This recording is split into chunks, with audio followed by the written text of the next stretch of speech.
আসসালামু আলাইকুম। আহ, আজকে আমি আপনাদের সাথে কিছু আমাদের বর্তমানে খুবই পপুলার কিছু টপিক নিয়ে আপনাদের সাথে কথা বলবো।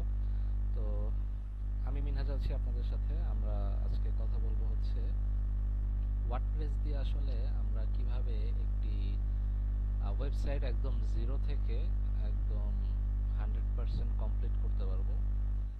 এই বিষয় নিয়ে আমরা হচ্ছে আজকে একটু আলোচনা করব।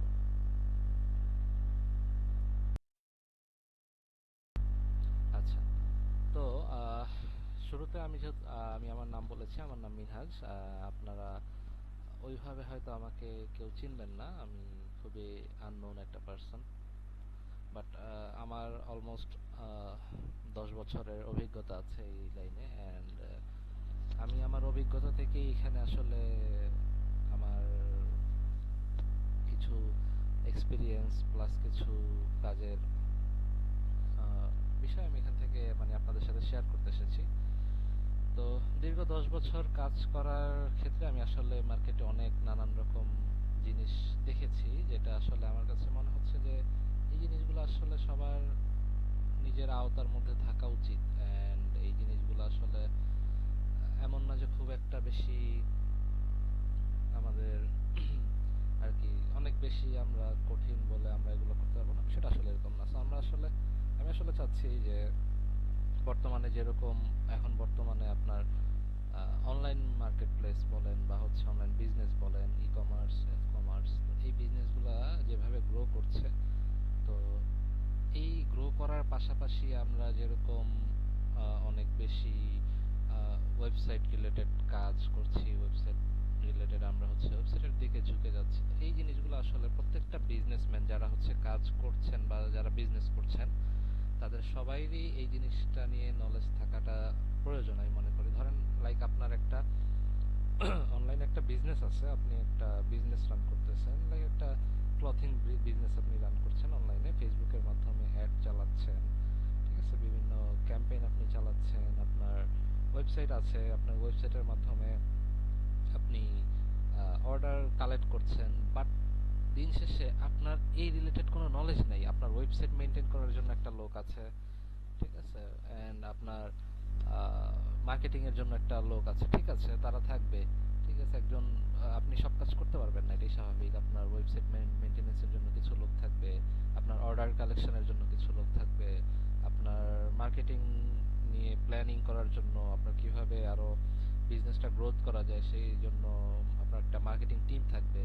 বাট দিন শেষে আপনাকে সবকিছুর knowledge as a owner, company owner হিসেবে আপনাকে সব নলেজ আপনার মধ্যেই থাকতে হবে। যে ধরেন আপনি কোনো একটা প্রোডাক্ট লঞ্চ করছেন মার্কেটে, অ্যান্ড ওইটা হচ্ছে আপনার জাস্ট প্রোডাক্ট সম্পর্কে আপনার আইডিয়া আছে, বাট ওই প্রোডাক্টটা মার্কেটে কিরকম ভ্যালু ক্রিয়েট করতেছে, ওই প্রোডাক্টটা মার্কেটে হচ্ছে কি ধরনের মার্কেট, একটা কি বলে আপনার মার্কেটে কিরকম একটা সাড়া ফেলবে, এই জিনিসটা, এই নলেজটা আপনার মধ্যে নাই, ঠিক আছে। বা আপনি হয়তো জানেন না যে আপনার প্রোডাক্টটা ওয়েবসাইটে আপনি যখন আপলোড করতেছেন, তো আপনার ওয়েবসাইটে কি কি ইনফরমেশন দিলে বা কিভাবে দিলে আপনার জন্য প্রোডাক্টটা আরো বেশি ভ্যালুয়েবল হবে, কাস্টমাররা আরো বেশি অ্যাট্রাকটিভ হবে, এই সব নলেজ হয়তো আপনার মধ্যে নাই। হ্যাঁ, আপনার মধ্যে আপনি অ্যাজ এ বিজনেসম্যান খুবই পারফেক্ট, আপনার চিন্তা ভাবনা আছে, আপনার বিজনেস নিয়ে আপনি আপনার বিজনেস রিলেটেড বা ফিল্ড রিলেটেড আপনার অনেক আইডিয়া আছে, বাট আইটি বা হচ্ছে অনলাইন জগতে আপনার হয়তো আইডিয়া নাই বা আপনি হয়তো অত এক্সপিরিয়েন্স না, ঠিক আছে। তো সেই ক্ষেত্রে আমি মনে করি যেটা একটা বিজনেস ওনারের ন্যূনতম একটা আইডিয়া সবকিছুর ক্ষেত্রেই থাকা উচিত। তার পেজ কিভাবে রান করতেছে, ঠিক আছে, তার ওয়েবসাইট কিভাবে রান করতেছে, তারাও মার্কেটিং টিমটা কিভাবে রান করতেছে, এই জিনিসগুলো সম্পর্কে তার আইডিয়া থাকাটা খুবই ইম্পর্ট্যান্ট, ঠিক আছে। লাইক ধরেন আপনি যদি জানেন না যে আপনার ওয়েবসাইটে এখন আপনি মনে করেন আপনার ওয়েবসাইট এমন কেউ মেনটেন করতেছে যে হতে পারে সে, আপনি আপনার নতুন বিজনেস, আপনি চাইবেন আপনার কিছু সেভিংস করে কাজ করার জন্য, লাইক আপনি আপনার সেভিংসের চিন্তা করে একজন বিগিনারকে হায়ার করলেন আপনার ওয়েবসাইট মেনটেন করার জন্য বা ওয়েবসাইট আপনার দেখাশোনা করার জন্য, ঠিক আছে। সে আপনার ওয়েবসাইট মেনটেন করতেছে, দেখাশোনা করতেছে, বাট সে জানে না যে আপনার ওয়েবসাইটে যে অর্ডারগুলো আসতেছে সেটা আসলে ফেসবুক থেকে পিক্সেলের মাধ্যমে বা ইভেন্ট ম্যানেজারের মাধ্যমে ডাটা রিল হয়ে আসতেছে কিনা, ঠিক আছে, সেইটা জানে না। এখন আপনিও জানেন না, সেও জানে না, ঠিক আছে। তো সেক্ষেত্রে আপনি কিন্তু তাকে, আপনি যদি না জানেন এই জিনিসটা, তাহলে আপনি তাকে বলতে পারবেন না যে ভাই আপনার এই জিনিসটা হচ্ছে কিনা আপনি চেক করেন। তারপরে আপনার ওয়েবসাইটে লাইক অনেক ফেক অর্ডার আসতেছে, ঠিক আছে। এখন ফেক অর্ডারটা কেন আসতেছে, কোন কি করলে ফেক অর্ডারটা কম হতে পারে, ঠিক আছে, আপনার ওয়েবসাইটে কি ইমপ্রুভ করলে ফেক অর্ডারটা কমে যেতে পারে, লাইক আপনি আপনার ইউজারকে ভ্যালিডেশন বা ভেরিফাই করার জন্য আপনি কোনো ওটিপি সার্ভিস বা হচ্ছে এরকম কিছু চান কিনা, সেটা আপনি হয়তো আপনার মধ্যে ওই নলেজটা আপনি জানেন না, আপনার মধ্যে এটা জানা নাই। সো আপনি যদি না জানেন, তো সেক্ষেত্রে কিন্তু আপনি আপনার যেই টিম মেম্বার আছে বা আপনার যারা হচ্ছে মেইনটেনেন্স আছে তাদেরকেও আপনি আপনি জিনিসটা বলতে পারলেন না যে ভাই এটা করতে পারেন বা এটা আপডেট করতে পারেন। সো এই সব টুকটাক ছোট ছোট জিনিস আপনার যদি জানা থাকে, তাহলে সেক্ষেত্রে কিন্তু আপনি আপনি কাজ করলেন না, বাট তারপরে আপনি একটা নলেজ, একটা আইডিয়া শেয়ার করতে পারলেন যে এইভাবে করে দেখতে পারেন, ওইভাবে করে দেখতে পারেন, ঠিক আছে। যেহেতু আপনি বিজনেস ওনার, সো আপনাকে এটা মাথায় রাখতে হবে যে আপনাকে ইচ অ্যান্ড এভরিথিং সব জানতে হবে। যদিও আপনি ইচ অ্যান্ড এভরিথিং সব কাজ করবেন না, বাট আপনার সেই সম্পর্কে আইডিয়া থাকতে হবে, ঠিক আছে।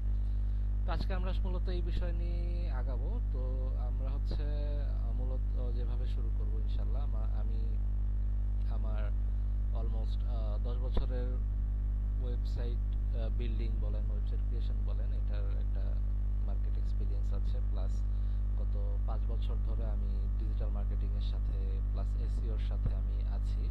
অ্যান্ড বাংলাদেশের খুব বড় বড় কয়েকটা প্রতিষ্ঠান, অনলাইন প্রতিষ্ঠানের সাথে আমার কাজ করার অভিজ্ঞতা হয়েছে। তো এই সব নলেজগুলো থেকে আমি আসলে ইন টোটালি একটা সিরিজ বা একটা প্লেলিস্ট আপনাদের সাথে আনতে চাচ্ছি, যাতে আপনারা এই বিষয়টা নিয়ে খুব ইজিলি একটা কনফিউশনলেস একটা স্মুথ বিজনেস রান করতে পারেন। তো এ হচ্ছে আমার প্ল্যান। ইনশাল্লাহ নেক্সট ভিডিওতে আমরা শেয়ার করব আসলে একটা অনলাইন বিজনেস রান করার জন্য কোন কোন স্টেপে আপনাকে আগাইতে হবে অ্যান্ড কোন কোন স্টেপে গিয়ে আপনাকে কাজগুলো করতে হবে, দেন ওই স্টেপগুলো আমরা কিভাবে ওভারকাম করবো একটার পর একটা, সেটা আমরা দেখব।